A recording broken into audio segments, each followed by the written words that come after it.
Hi friends, కుక్కలకు ఉండే విశ్వాసం అనేది నిజంగా చాలా గొప్పది మరియు ప్రత్యేకమైనది. ఒక కుక్క తన యజమానిపై చూపించే ప్రేమ మాటల్లో చెప్పలేం. వాటి విశ్వాసానికి వెనుక ఉన్న ముఖ్యమైన కారణాలు. ఒకటి, గుంపు తత్వం.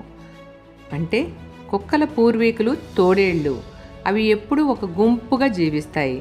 ఒక ఇంట్లో పెరిగే కుక్క ఆ ఇంటి సభ్యులను, ముఖ్యంగా తనకు అన్నం పెట్టి చూసుకునే యజమానిని తన గుంపు నాయకుడిగా భావిస్తుంది.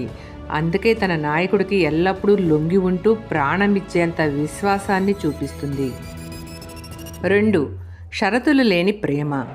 మనుషుల ప్రేమలో ఆశలు, స్వార్థం ఉండొచ్చేమో కానీ కుక్కల ప్రేమలో ఎలాంటి స్వార్థం ఉండదు. మీరు ధనవంతులా, పేదవాళ్ళ, అందంగా ఉన్నారా లేదా అనేది వాటికి అనవసరం.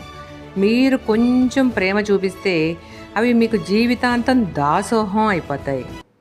3, రక్షణ భావం. తన యజమానికి లేదా కుటుంబానికి ఏదైనా ఆపద వస్తే కుక్కలు అస్సలు తట్టుకోలేవు. తమ ప్రాణాలను సైతం లెక్క చేయకుండా యజమానిని రక్షించడానికి ముందుకొస్తాయి. వాటికి ఉండే కృతజ్ఞతాభావం అలాంటిది. ఒక చిన్న మాట, మనం ఒకరోజు అన్నం పెడితే కుక్క మనల్ని జీవితాంతం గుర్తుపెట్టుకుంటుంది. మన పురాణాల్లో కూడా మహాభారతం చివరిలో ధర్మరాజు వెంట స్వర్గం వరకు ఒక కుక్క తోడుగా వెళ్ళిందిట. ఇది కుక్కలకు ఉండే విశ్వాసానికి ఒక గొప్ప నిదర్శనం.